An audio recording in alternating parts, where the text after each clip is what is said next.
శాస్త్రి గారి సన్మానం. చదువుతున్నవారు వి రాజ్యలక్ష్మి. రచన వి రాజ్యలక్ష్మి. శాస్త్రి గారు హరికథ చెప్తుంటే జనాలు మైమర్చి వింటారు. ఏ పురాణ కథ చెప్పినా శ్రావ్యంగా విపులంగా వినిపిస్తారు. భావాన్ని భాషను సామాన్య ప్రజలకు కూడా అర్థమయ్యే రీతిలో ప్రతి హరికథా కాలక్షేపం ఉంటుంది. కంచుకంఠం, అవగాహన, పచ్చటి శరీరఛాయ, కళకళలాడే ముఖవర్చస్సు, నుదుట తిరునామం, పట్టు శాలువ, చేతిలో చిరతలు, కాళ్లకు మువ్వ పట్టీలు.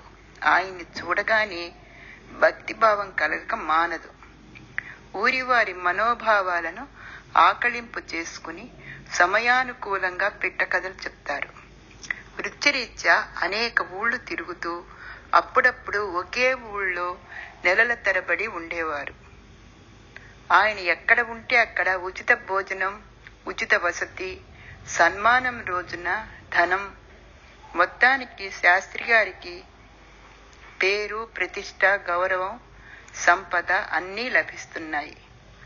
ప్రస్తుతం రంగాపురానికి శాస్త్రి గారు వచ్చారు.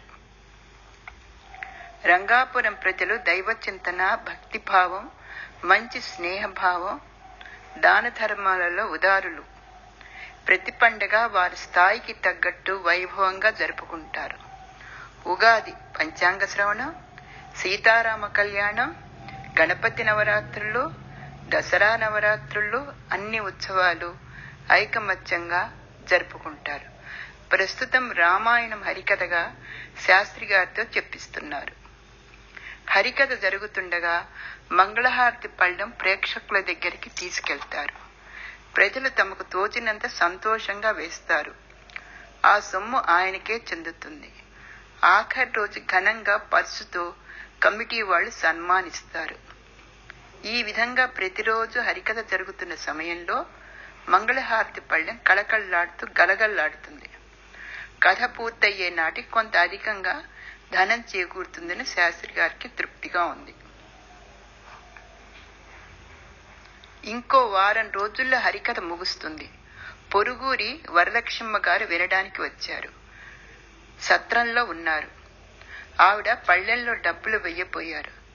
అది చూచి కొందరు, మీరు పొరుగురి నుంచి వచ్చి వేస్తున్నారు, మీ దగ్గరే ఉంచండి, మనందరం విడిగా అందరినీ కలిసి విషయం చెప్పి వాళ్ళు ఇచ్చింది తీసుకుందాం, శాస్త్రి గారి సన్మానం రోజు బహుకరిద్దాం అన్నారు.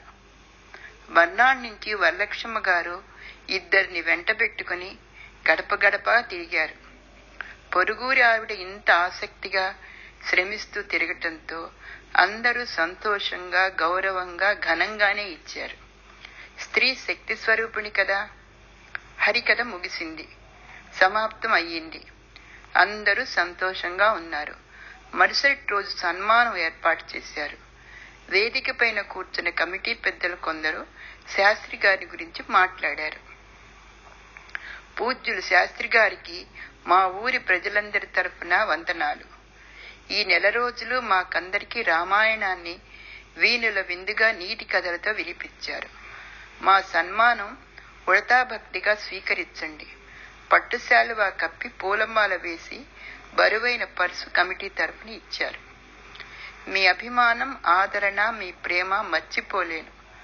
నా పూర్వజన్మ సుకృతం. వంశపారంపర్యంగా చెప్తున్న ఈ హరికథలు నశించకుండా నిరంతరం సాగిపోవాలని నా తపన. ఏ కళకైనా సమాజం ఆదరణ లభించాలి. అప్పుడే కళ రాణిస్తుంది.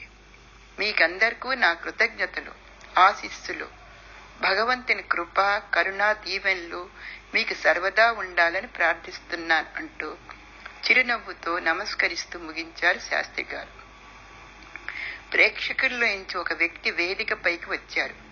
శాస్త్రి గారికి పాదాభివందనం చేసి మాట్లాడారు.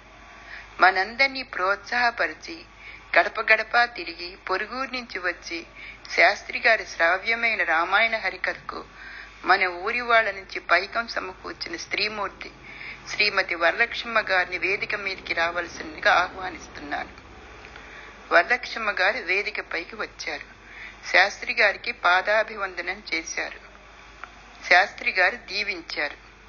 ఆవిడ పూలదండ శాస్త్రి గారి చేతికిచ్చారు. అందమైన డబ్బుతో బరువుగా ఉన్న పర్సును సమర్పించి నమస్కరించారు. ఇదంతా ఈ ఊరి వారి మంచితనం, సహకారం, దైవ చింతన నన్ను నడిపాయి. ఇందులో నా ప్రత్యేకత లేదు. శాస్త్రి గారిని గౌరవించటం అంటే పరమాత్ముని ప్రార్థించటమే అన్నారు వరలక్ష్మి గారు. మరుసటి రోజు శాస్త్రి గారు సంతృప్తిగా, సంతోషంగా తన ఊరికి ప్రయాణం అయ్యారు. డబ్బు చాలా వచ్చింది. తన సమస్యలు తీరుతాయి. కమిటీ పెద్దలు ఆయనకి నమస్కరించి వీడుకోలు చెప్పి కారు ఎక్కించారు. శాస్త్రి గారు వెళ్లిన 2 రోజుల తర్వాత వరలక్ష్మ గారు తన ఊరికి ప్రయాణం అయ్యారు. అందరినీ ఆప్యాయంగా పలకరించారు. ఆవిడకు చీర, జాకెట్టు, పూలు, పళ్ళు ఇచ్చి తమ ఊరి ఆడబడుచుగా మన్ననతో పంపారు. గుమ్మం ముందు ఆటో ఆగింది. అరుగు మీద కూర్చున్న శాస్త్రి గారు నవ్వుతూ భార్య వరలక్ష్మను చూశారు. చిన్న పెట్టెతో ఆటో దిగిన వరలక్ష్మ గారు కూడా నవ్వుతూ భర్తను చూశారు.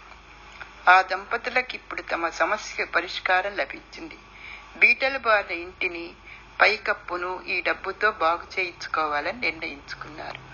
కథ అయిపోయింది.